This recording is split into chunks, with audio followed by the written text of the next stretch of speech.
What is going on, everybody? Welcome back to the channel. After Sound here, bringing you Splinterlands content every single day. We also stream right here on this channel as well as on Twitch, so make sure you come by and say hello. This video is also brought to you by my music, which is available anywhere you stream music under the name After Sound, and I did release a new song last month called Run, so check it out. Let me know what you think, and I appreciate the support. A quick PSA, though, for people who have been looking for the live streams. I actually injured my back at the gym last week, which has made it uncomfortable to sit for long periods of time, but it is getting better, so hopefully I should be getting back into that soon, but just wanted to give you a little bit of an update since I had several people reach out. But I do miss it, and I will be jumping back into it very soon.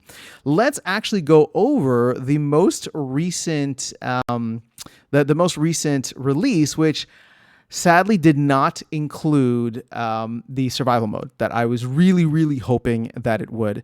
So at this point, I know that I just keep on setting myself up for disappointment. I hope that it does come out in February. There's one more date that we have, or one more release date. So hopefully it ends up being then. But if I'm being honest, no survival mode in January, no validators in January. Land is still kind of up in the air. Glamour's gotten pushed.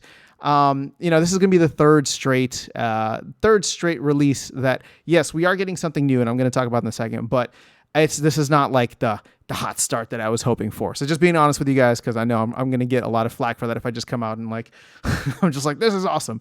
So here it is. Just trying to keep it real with y'all.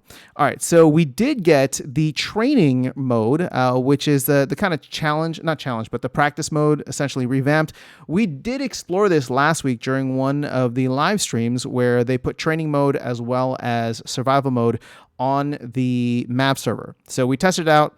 It seems pretty cool. I mean, I used it once actually just to test it out, but it's kind of nice if I run out of energy and I just want to try something. You can go in with ghost cards, right? So here they have it. Practice mode has been replaced. You can have, easy, medium, hard, and work similar to challenges where you can use real cards or your ghost card sets with all the cards available. So that seems like the main thing that they pushed out this week, which is cool. I don't want to discount that. It's just I wish it had been survival mode.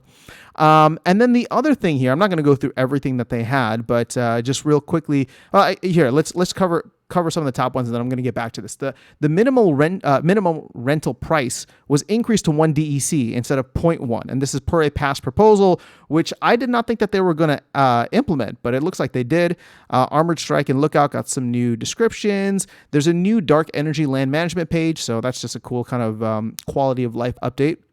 New player tooltips, guild invitation button is added. So now people can send invites directly from the player profiles, which is kind of cool. I guess you don't have to memorize their usernames. You can just do it right there on the page. Pools page now includes additional external reward pools, the ones that are not now rewarded. And then with bots removed from modern ranked, we've re-enabled the opponent's visibility, which means you will know exactly who you're fighting before you pick your team. So that should be interesting, and hopefully that does not get exploited in any way. Let's see, Splinterlands or Splinter Shards dashboard, remove total supply and updated circulating. Please note that the circulating supply does not include balances off-chain, which is around 310 million at the moment. I'm going to dig into that a little bit more. But let's get back into this first main update here. Minimum rental price increase to 1 DEC. So this is interesting because, I've been able to get away with renting stuff for super cheap in the past, especially anything that's like under a DEC. This, in my opinion, is going to do a couple things. There's going to be several second order effects of this, right? Sure, we will probably end up burning more DEC, but again, that also depends on the volume. We'll have to see what this does from a volume perspective overall if people are no longer able to rent. For context, I think Bulldog is doing something really cool right now, and I'm just kind of following him loosely on X as he posts his journey there, where he's renting a bunch of cards and essentially like doing a free-to-play, not a free-to-play account, but just a starting account to see how profitable it can be. And so far, it seems like it's going well. I'll be curious to see how he ends up doing with this change if a lot of the cards that he was getting for relatively cheap, right, literally a tenth of the price, if you're able to get some of these older or, overly printed cards for 0.1 DEC, all of a sudden the prices on those 10X just going to 1 DEC. Now, on the whole, it's not a lot of money in like US dollar terms, right? You're talking about a tenth of a penny here. But if you go from a hundredth of a penny to a tenth of a penny, and you're doing that across a collection of cards that is, I don't know, 50 cards, 100 cards, who knows how big, you're trying to get something.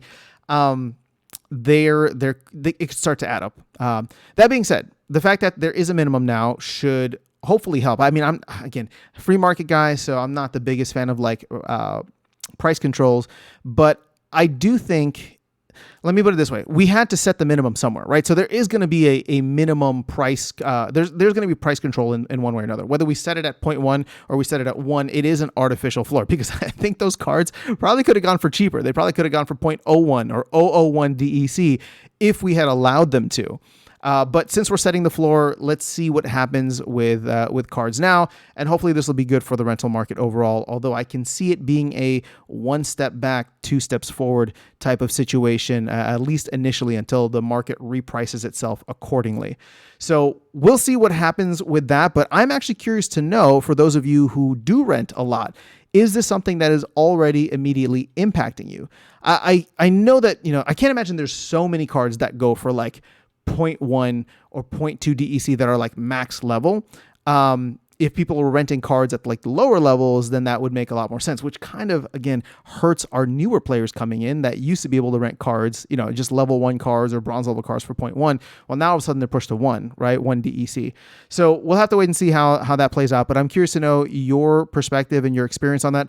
I don't rent too many cards. I don't rent out too many cards, so it's just not something that I've been looking at. Plus, if I do rent a card, I'm renting something max level, and it's usually a card that is not necessarily in high demand, but it's not one of those cards that's like, there's like a million of them out there.